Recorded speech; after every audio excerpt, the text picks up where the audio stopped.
Nassim Haramein was born in Geneva, Switzerland and is now based on the big island of Hawaii. From as early as 9 years old, he was developing the basis for a unified hyperdimensional theory of matter and energy, which he eventually called the hollow fractographic universe theory. He has spent most of his life researching the fundamental geometry of hyperspace. Combining this knowledge with a keen observation of nature, Nassim discovered a specific geometric array that is fundamental to creation.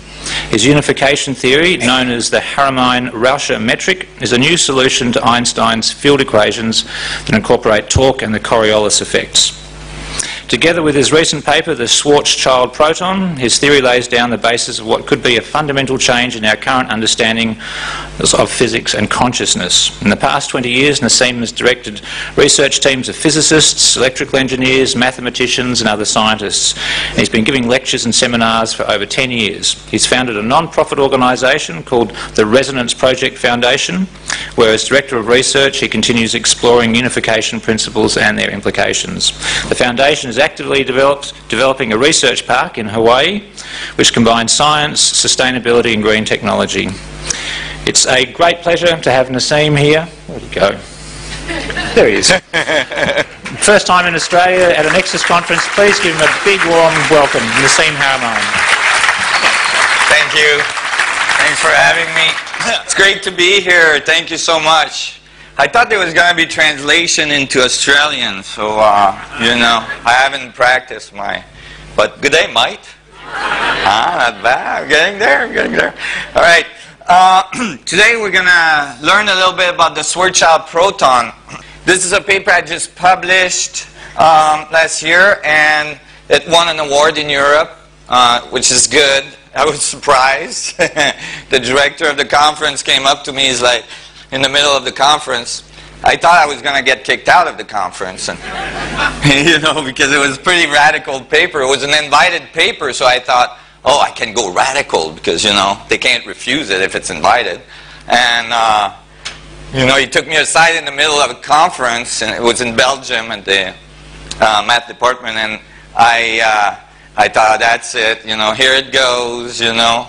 And he's like, I noticed on your schedule that you're leaving before the award presentation, and I thought, oh, yeah, you know, I had like set it up on purpose that way because, you know, it's like, I'm sure I'm not going to be part of that. And he goes, we'd like you to stay. I'm like, why? And he's like, well, you won the best paper award for physics. Like, really? Wow, we live in a new paradigm. And, you know, why was I thinking this was radical? Well, you'll see why. And I'm just going to go through it a little bit, and please don't panic, but we're going to do a little bit of math. It won't hurt. It's only going to hurt momentarily, but then it's okay, you know. It's not permanent damage. This really started when I was about 9 years old, and I went to my first geometry class at school.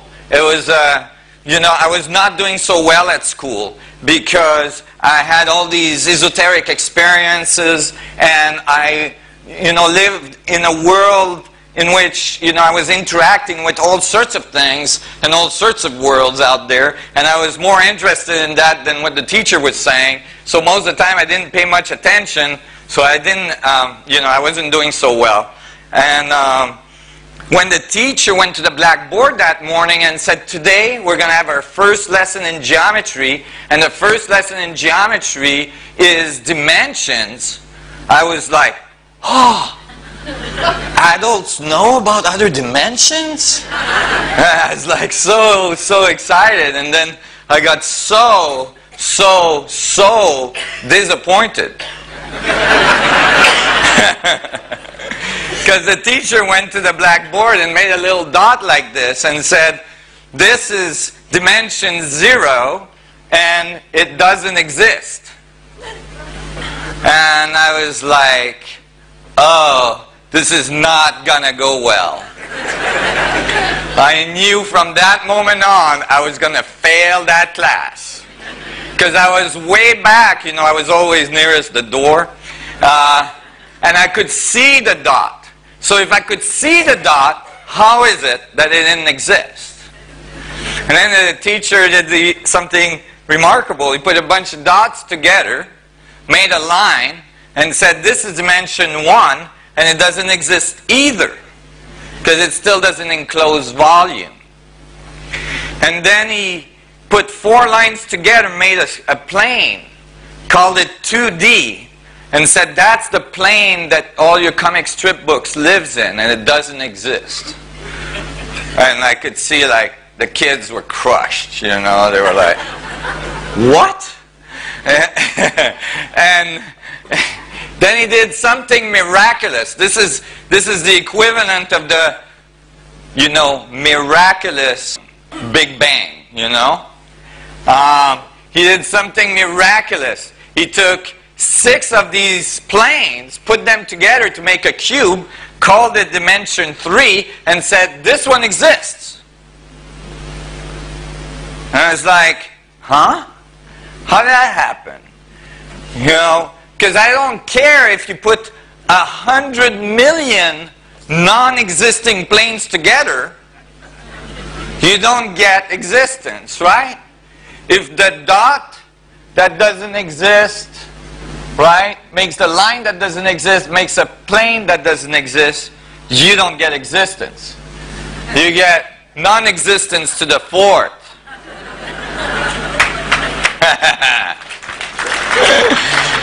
Big issue. I didn't know at the time. Turns out many other thinkers had the same problem throughout the ages. One of them, one of the most famous one, was Buckminster Fuller. Another one was my father, actually, turns out. And, you know, they thought about it, but nobody really solved the issue. And so, why is this important? Well, this is actually the fundamental axiom that most of our physics are written on. And if we, in the math, we write the physics with. So if we have this wrong to start with, if it's incorrect or if it's incomplete, then we're going to get an incomplete or incorrect picture at the end. And so, because people learn this very early in their education, it's usually not revisited ever by the physics community. And at the end of the day, then they have superstrings theory and Calabi-Yell spaces trying to solve equation for unification for advanced physics, and they have to add, you know, planes of freedom one after the other to get like 248 dimensions of Calabi-Yell space, and the equations go on forever, and at the end of the day it doesn't add up. Right? So, when I was going home from that day, I had this long bus ride to go back to my home because I kept on getting kicked out of the schools closer to my home. A physicist later on told me in a physics conference that that's how I furthered my education. Because I had all this time to think about it, right?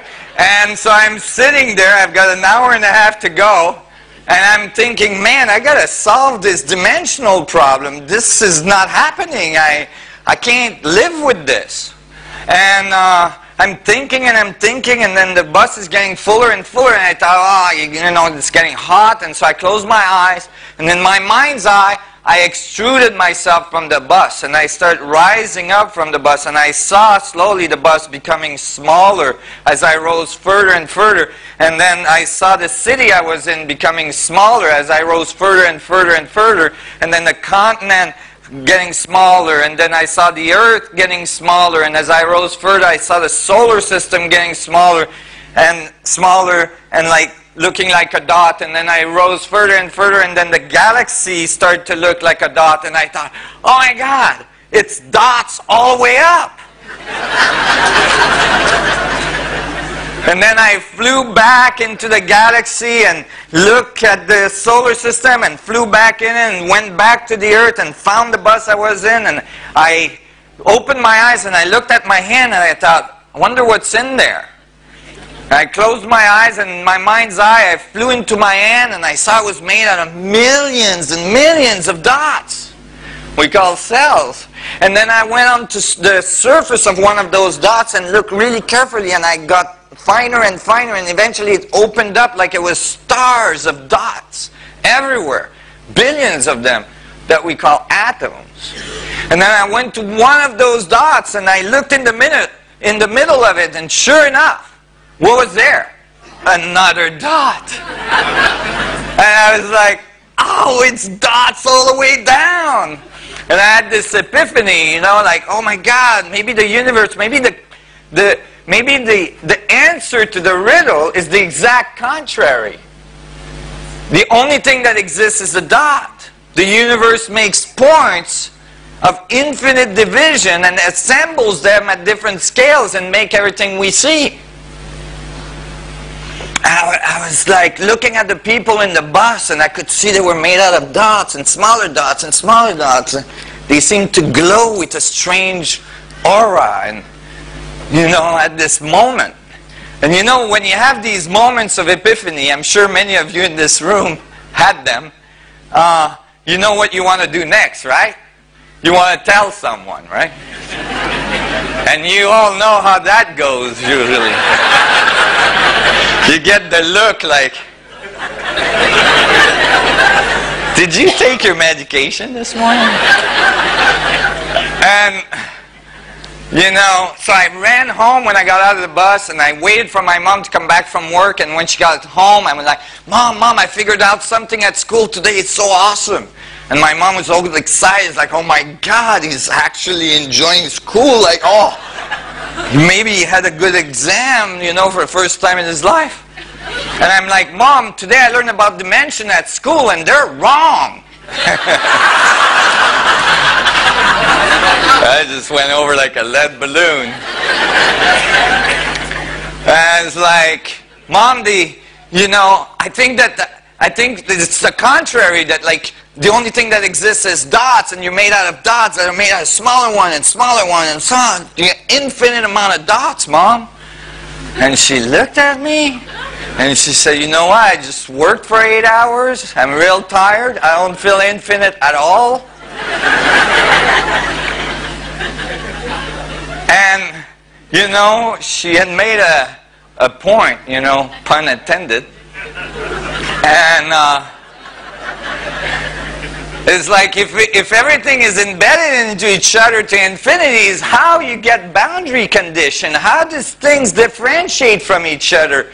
This has been a big problem. It's a chasm in our understanding. How does infinity and finite system interact? Typically we think they don't. And that has shown up in our physics really strongly. So now we have a theory for like big stuff, Einstein field equations, that predicts continuums towards singularity, continuums towards infinity, and we have a theory for the small stuff, for the atoms and the subatomic particles we call quantum theory, and quantum theory predicts bounded linear finite states.